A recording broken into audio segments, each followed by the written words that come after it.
Ramadan, Ramadan, Ramadan di hati. Ramadan, Ramadan, ku mohon usah pergi.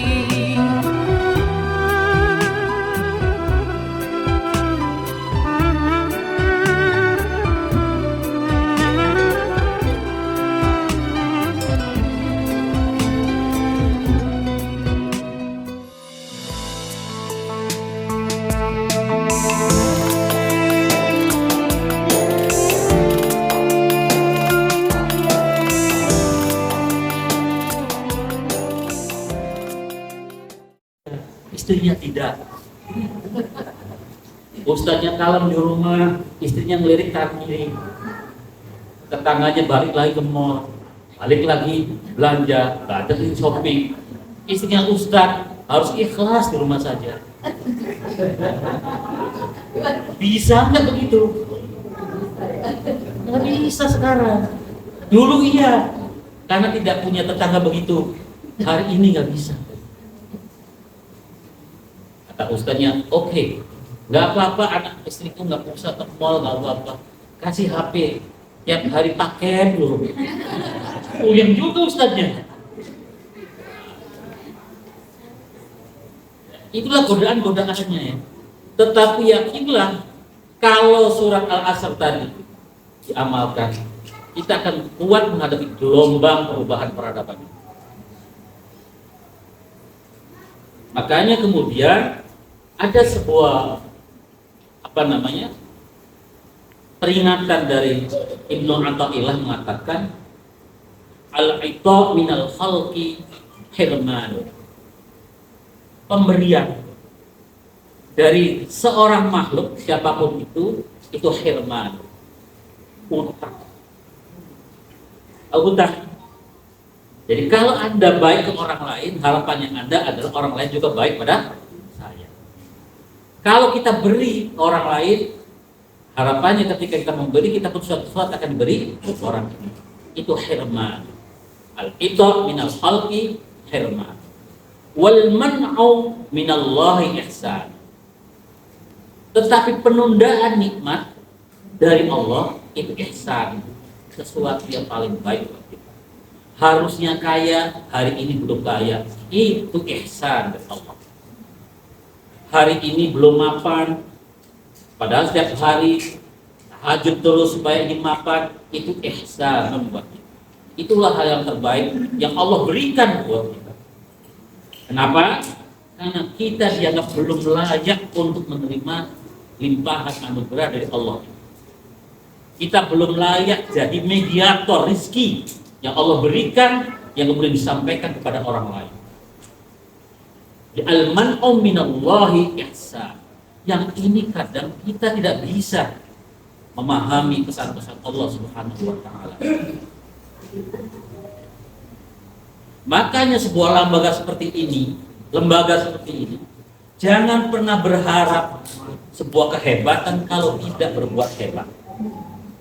Tidak mungkin akan menjadi unggul kalau kita tidak mampu membuat usahanya itu unggul. Ada sebuah syair yang menyindir itu. Kaifa tukhraqu lakal awaid wa anta lam takhraq min nafsikal awaid. Bagaimana kamu mendapatkan keistimewaan yang luar biasa dari Allah, sementara Anda ada cicing wae, diam saja nggak berbuat apa-apa yang luar biasa itu. Kaifa tukhraqul lakal awaid wa anta lam takhraq min nafsikal awaid. Anda pengen yang luar biasa, tetapi kita biasa-biasa saja. Itu nggak mungkin teori. Makanya kemudian kalau kita ingin jadi orang hebat, jadilah, usahalah seperti hanya orang hebat lakukan. Dan tidak ada kehebatan itu didapat dengan biasa saja. Tidak ada. Nah, itulah kemudian kita harus sadari bersama untuk menciptakan iklim kultur keunggulan, kehebatan, kesuksesan itu dibangun harus lewat kesadaran kita. Tanpa itu nggak bisa. Maka pendidikan yang harus ditanamkan hari ini untuk menyikapi fluktuasi peradaban itu adalah bagaimana menciptakan pendidikan berbasis kesadaran. Pendidikan berbasis pada kesadaran. Kita ambil contoh begini.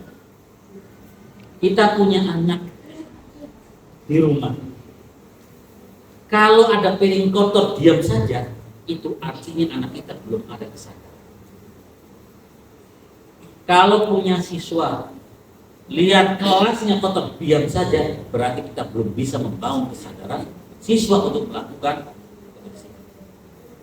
Kalau punya suami rumah kotor diam saja, itu artinya suami kita belum punya kesadaran untuk menjaga kebersihan. Kalau istri kita melihat kamarnya, rumahnya kotor diam saja, itu artinya istri kita belum punya kesadaran untuk menciptakan kebersihan. Apakah kemudian bisa merubah kehidupan di lingkungan itu? Tidak akan bisa. Orang kampung dulu, orang tua selalu ngomong begini.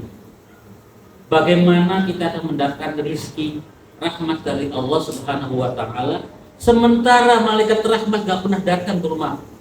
Kalau di dalamnya rumahnya kotor, kalau di rumahnya di dalamnya tidak bersih.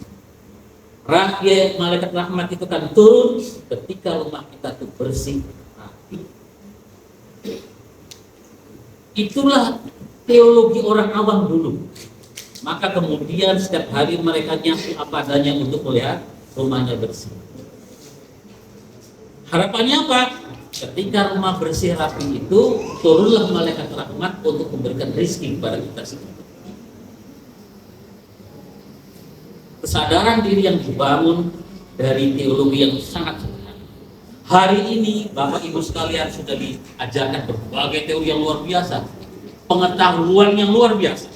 Faktanya, apakah itu sudah dipraktekkan sebagai buah dari keyakinan yang benar, sebagai buah dari pengalaman pembelajaran yang banyak? Ternyata belum. Kenapa? Karena pendidikan hari ini orientasinya bukan membangun kesadaran diri, tapi hanya meningkatkan wawasan dan keilmuan saja yang bersifat kognitif yang tidak pernah dipraktekkan dalam kehidupan sehari-hari. Karena memang keras membangun kesadaran itu. Pertama butuh wawasan yang rasional, yang bisa diterima oleh siapapun, sehingga itu akan menggerakkan orang berbuat sesuatu. Yang kedua, harus ada role model, uswatun hasanah, tauladan. Di mana sebuah keluarga harus ada tauladan, role model untuk menciptakan apa yang harus dilakukan. Sebuah lembaga, sekolah, kampus tidak akan bisa berbuat apa-apa kalau tidak ada role modelnya. Begitu rektor ngomong, "Anna dofatu minal iman", bersih itu bagian dari iman. Kata staf yang lainnya, "Red." Kenapa? Karena nggak ada role modelnya. Ibu bapaknya suruh anaknya sholat, sementara bapak ibunya main game. Nggak mungkin ketemu itu. Makanya membangun kesadaran salah satu diperlukan role model dalam sebuah institusi bahkan komunitas. Ini penting sekali. Kita menginginkan kesadaran, kemudian tetapi kemudian nggak ada model. Disitulah kekuatan Nabi Muhammad SAW ketika membuat komunitas kecil, sekaligus beliau ada role model untuk mereka. Bisa nggak seperti itu? Ini perjuangan dan perkajian luar biasa. Makanya penting sekali bagaimana menguatkan lagi pendidikan berbasis kesadaran. Nah, kalau ini kita lakukan, maka yakinlah umat Islam akan bisa berhadapan dengan gelombang perubahan peradaban. Karena mau tidak mau itu akan terus berjalan. Munculnya teknologi tidak bisa cegah bahwa teknologi itu bid'ah lah, macam-macam, akan bisa. Dia akan jalan. Yang bisa kita lakukan bagaimana pemanfaatan teknologi itu untuk kebaikan. Itu. anak kita ini yang mondok, yang Sabila, di sini nggak boleh pakai HP. Begitu pulang 1 jam di rumahnya, nggak mau main yang lain kecuali pegang HP. Apa nggak boleh begitu? Anak kan depresi, nggak bisa begitu. Artinya teknologi itu kita nggak bisa mencegah sedemikian. Yang kita bisa adalah mengatur kapan mereka menggunakan itu dan untuk apa. Itu yang penting.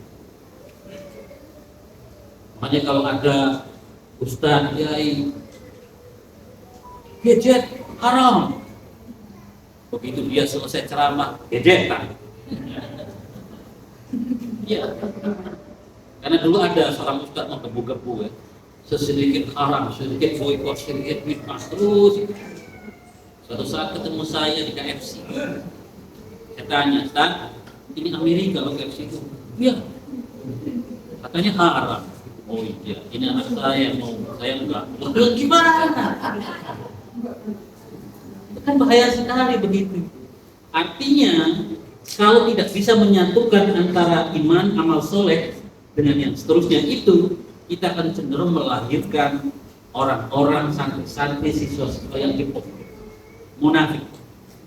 Kita akan mencontohkan lembaga-lembaga itu, mulai dari stafnya, gurunya, dosennya, akan cenderung jadi orang munafik. Nah, kalau semuanya menjadi munafik, mungkinkah lahir orang-orang hebat? Tidak, akan melahirkan orang-orang munafik. Nah, itu tantangan kita besar. Dan desain peradaban global ini cenderung dalam seluruh lini, mulai politiknya, ekonominya, sosialnya, menciptakan kelompok-kelompok yang hipokrit atau munafik. Bayangin, kalau kemudian semuanya dikuasai oleh orang hipokrit itu, bagaimana peradaban Islam telah melahirkan orang-orang? Kalau ditanya masuk surga, ya. Takut masuk neraka, ya. Kerjakan yang haram, ya. Sama aja. Itu jadi masalah. Makanya kemudian momentum puasa harusnya menjadi salah satu upaya meriset kembali, memformat kembali apa yang kita lakukan sebelumnya pada titik awal yang bersih, yang kemudian kita isi file dan memorinya selama puasa. Masa titik akhir puasa itu halal bihalal itu kalau kita lakukan sebagainya upaya meriset kita kembali dari titik awal yang bersih dari seluruh file yang lain, tapi isi dengan file-file baru yang disesuaikan dengan kebutuhan. Maka tidak ada di umat lain yang menciptakan seperti itu. Islam tidak pernah mengakui hanya bahwa semua umat Islam itu baik semua dan bersih semua. Karena menyadari betul Allah menyiapkan sesuatu yang baik sekaligus juga menyiapkan ujian bagi setiap manusia. Selalu begitu. Maka bulan puasa dan akhir dari puasa adalah upaya bagaimana kita meriset ulang memori kita menjadi sesuatu yang bersih dari file-file yang negatif dan diisi dengan file yang positif. Maka hari ini dikumpulkan di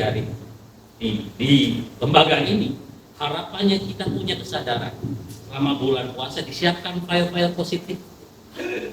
Di akhir kita riset hadisnya, begitu sudah riset kosong karena halal bihalal, Anda isi file-file positif yang selama ini kita siapkan di Ramadan itu masukkan di hadis yang baru.